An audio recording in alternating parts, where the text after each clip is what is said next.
le chemin de la mémoire, le chemin vers la connaissance se poursuit d'année en année. Dans cet hôpital impressionnant, cet hôpital allemand, cet hôpital où les confrères médecins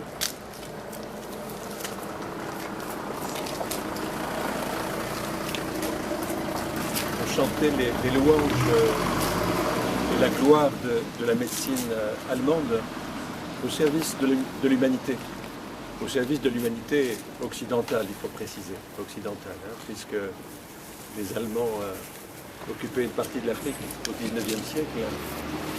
En même temps qu'ils occupaient une partie de l'Afrique, ils faisaient des découvertes médicales extraordinaires entre 1870 et 1918. Et si vous entrez dans le parc de l'Institut, vous verrez qu'il y a des statues de médecins allemands qui sont passés à la postérité universelle occidentale, dans la mesure où les progrès de la médecine qui ont été faits dans cet hôpital ont servi une partie du monde, mais n'ont pas empêché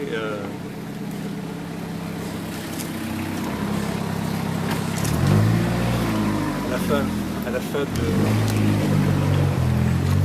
XXe siècle, je fais le lien d'un siècle à l'autre, ces progrès à vocation universaliste n'ont pas empêché à la fin du XXe siècle 39 laboratoires de porter plainte contre l'Afrique du Sud pour empêcher la diffusion des génériques dans le traitement du sida. Nous sommes dans un lieu symbolique qui sert la vie, qui a vocation de servir la vie, et les jeunes collègues qui sont formés dans cette université sont formés à servir la vie, mais de manière incomplète selon nous.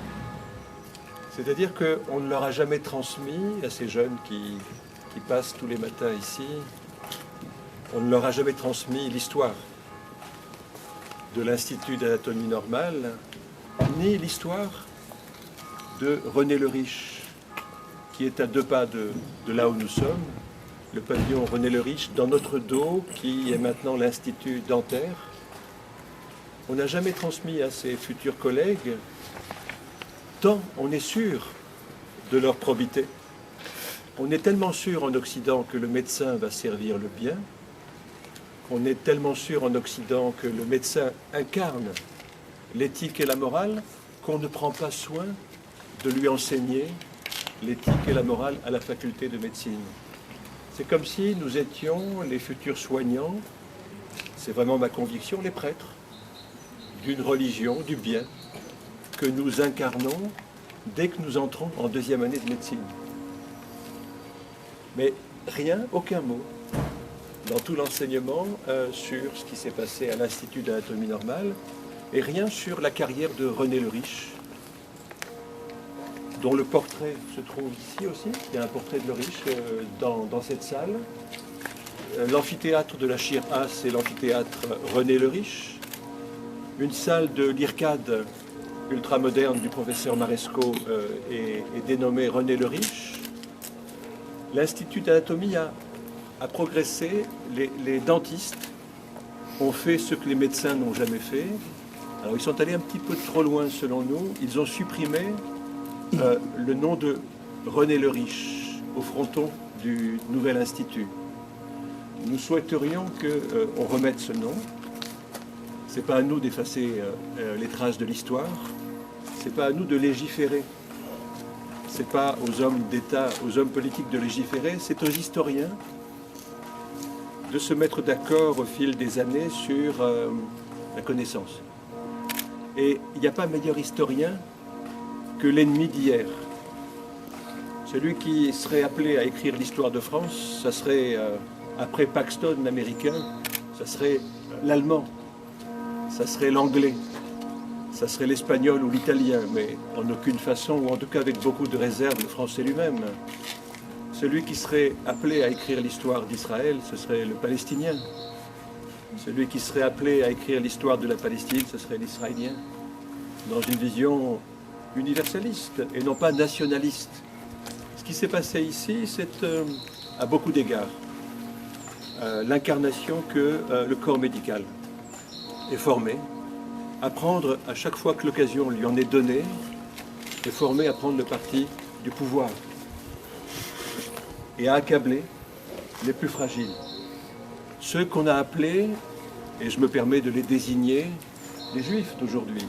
Nous avons ici un prototype de Juif, si vous voulez. Monsieur Meyer, vous cherchez les Juifs d'aujourd'hui? Vous les reconnaissez, vous? Vous savez les reconnaître? Ils ont un chapeau. D'accord. Okay. Ils ont un chapeau, des lunettes au fronton. Voilà ce que j'ai appris en 15 ans d'études, payé sur les deniers publics. Je vous remercie, mes chers frères et sœurs en citoyenneté, d'avoir payé mes études pendant 15 ans et de n'avoir jamais eu aucun contrôle sur le contenu des études. Attention dans la bête. Il faut se demander qui érige le contenu des études médicales, même si depuis quelques années, il y a 70 heures qui ont été rétrécies à la moitié, 35 heures de sciences humaines en première année de médecine, à un moment où les jeunes collègues n'ont pas la tête à réfléchir. La première année de médecine, c'est le lavage de cerveau, c'est la compétition, et on se demande ce qu'il en reste après. Une fois que les futurs collègues sont installés, est-ce qu'ils arrivent à sortir de cette compétitivité, de cette rivalité, et non pas de cette complémentarité? Il n'y a pas de yin et de yang. En Occident, il y a d'un côté le mal que l'autre représente, et d'un côté le bien que nous incarnons, sans jamais avoir eu besoin de l'apprendre, de s'y frotter. 15 ans d'études pour en arriver à reconnaître aujourd'hui, dans ma clientèle, en tant que psychiatre, les Juifs. Je me suis toujours posé la question de savoir comment les collègues allemands ayant adhéré au nazisme, les collègues allemands, ce ne sont pas des médecins hors du temps, ce ne sont pas des médecins criminels ou fous, même si on a voulu les faire passer comme tels à partir de Nuremberg en 1946, c'était les meilleurs médecins du monde qui ont opéré ici, si j'ose dire, pour parler d'opération. Et je me suis toujours posé la question de savoir comment ces gens qui avaient été formés dans la culture la plus noble d'Europe et du monde occidental, comment ces gens qui avaient été formés dans les meilleures universités, par les meilleurs professeurs, avaient décidé d'adhérer en majorité au nazisme, sans y être obligés, Et je me suis toujours demandé comment, à la descente des trains de la mort, eux qui étaient chargés de sélectionner les Juifs, les uns pour mourir tout de suite, vers les chambres à gaz, les autres pour devenir des esclaves d'un système de travail forcé avec une espérance de vie de 3 mois. Je me suis toujours demandé comment mes collègues allemands ayant adhéré au nazisme à partir de 1933 sélectionnaient les Juifs. Je le disais hier, comment on reconnaît un Juif? Comment on reconnaît un Tutsi? Comment on reconnaît un Bosniaque musulman avant de le tuer? Et quand les médecins sont chargés de ces tâches politiques,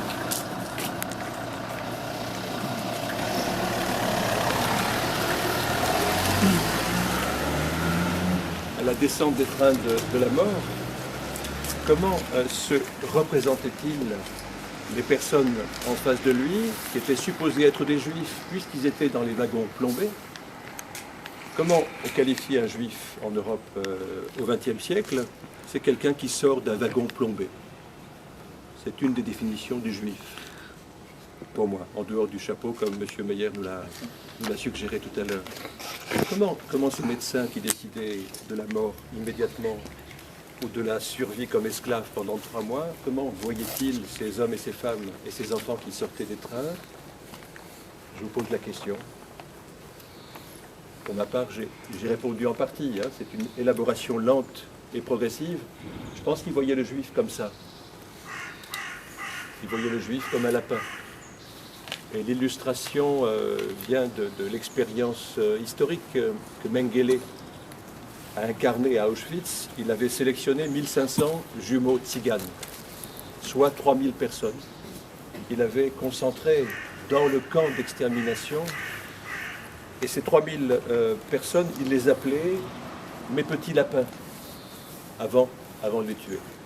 Et donc peut-être que les médecins allemands ayant adhéré au nazisme, dans leur grandeur, dans leur mélomanie, dans leur conviction de faire le bien et de servir le peuple allemand, le Reich, peut-être qu'ils voyaient les sous-hommes ou ceux dont la vie n'avait pas valeur à être vécue, peut-être qu'ils les voyaient comme des lapins. En tout cas, ils ne les voyaient certainement pas comme des reflets d'eux-mêmes. Et c'est ça que nous voulons depuis 20 ans, depuis les travaux inauguraux de Bruno Escoubès et de Jacques Morel. Jacques Morel qui n'est pas là, mais dont le poids du dernier livre pèse à ma conscience et qui est représenté dans l'Assemblée. Escoubès et Morel ont été les premiers en 92, 1800 ou 1992, peut-être 1992, à évoquer cette histoire, alors que moi-même j'avais fini mes études de médecine. Ce sont des gens étrangers à la faculté qui m'ont enseigné cette histoire, parce que cette histoire est taboue ici, et qu'il est impossible d'y toucher, parce que si on y touchait, et si on remettait à chaque étudiant en première année de médecine le rapport d'autopsie des 86 victimes de la chambre à gaz du Struthof, ce rapport d'autopsie qui a été réalisé fin 1946, ce rapport d'autopsie qui a mis en lumière la manière dont ces 86 sont morts et dont les 17 cadavres qu'on a retrouvés ici, dans les sous-sols de l'Institut, et les 144 morceaux de cadavres. Ils ont remis en lumière la manière dont ces 86 avaient été tués. Ce rapport d'autopsie, moi je souhaite depuis longtemps qu'on le remette entre les mains de chaque étudiant en première année de médecine, pour qu'il prenne un petit peu la mesure de ce dont il sera peut-être capable de réaliser si un pouvoir politique autoritaire lui impose un beau jour de stigmatiser les juifs d'aujourd'hui, qui pour moi ne sont pas les juifs à chapeau, ou qui ne sont pas les juifs lapins, mais qui sont ceux qui occupent la place des juifs en 1933, dans le système totalitaire nazi en marche. Dans ma pratique, ce sont les étrangers malades en situation irrégulière qui sont les juifs. Ce sont les transgenres, ces frères et ces sœurs qui aspirent à ce qu'on reconnaisse le genre dans lequel ils se reconnaissent eux-mêmes.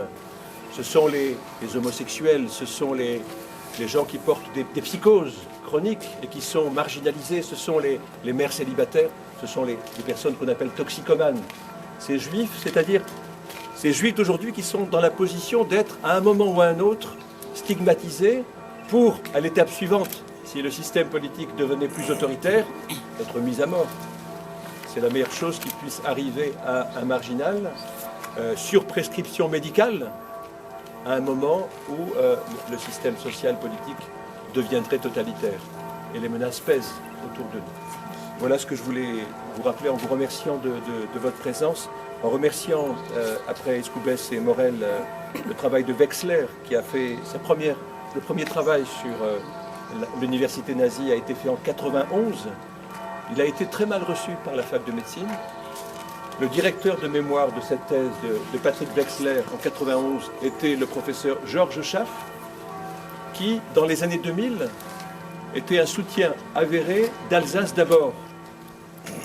Georges Schaff, président de la thèse de Patrick Wexler, a affiché ses positions pour Alsace d'abord. Et dans cette enceinte, il passait pour un original, et non pas pour le soutien de l'extrême droite.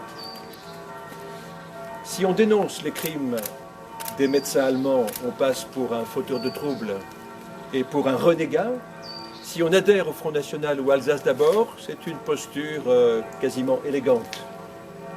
On en est grosso modo encore dans cette situation-là. Je voulais faire référence aux travaux de Raphaël Toledano, qui en décembre 2010 nous a mis dans une position embarrassante.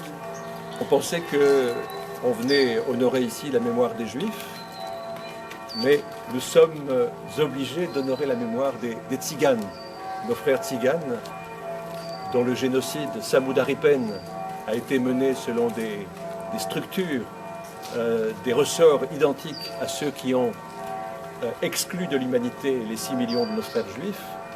Raphaël Toledano a retrouvé 189 noms de Sinti qui ont été immergés dans la chambre à gaz, qui ne sont pas tous morts de cette immersion, mais qui ont été les victimes des expérimentations de Hagen et Bickenbach, nos 86 étant les victimes de Hirt, parmi les 3 plus grands médecins du monde occidental à l'époque. Raphaël a fait ce travail et il a ramené à la mémoire 2 noms parmi ces 189. 2, je vais vous donner les noms parce que ça va vous rappeler des souvenirs. Il y avait parmi ces 189 qui sont morts en 1944, un Ferdinand Sarkozy, né le 24 février 1904 et mort le 12 novembre 1943. Et il y avait un Franz Sarkozy, mort en 1943 aussi. Et on raconte qu'en Autriche, des Sinti qui s'appellent Sarkozy, aujourd'hui, c'est un nom courant parmi les Roms, ont demandé à changer l'orthographe du nom. À l'époque des lois Besson-Sarkozy, donc qui remonte à 2010. Ce qui fait que ce que nous incarnons ici, ce que nous tentons de poser pas à pas, c'est une histoire moderne, où c'est la modernité de cette histoire qu'on veut toujours faire passer pour archaïque et qu'on veut attribuer à des gens qualifiés après coup comme des criminels et des fous, alors qu'ils étaient les meilleurs du monde dans leur domaine d'engagement et d'activité. Si vous permettez, je vais passer la parole à quelques-uns d'entre nous. Cornelia, si tu veux me rejoindre. Eric, vous interviendrez après.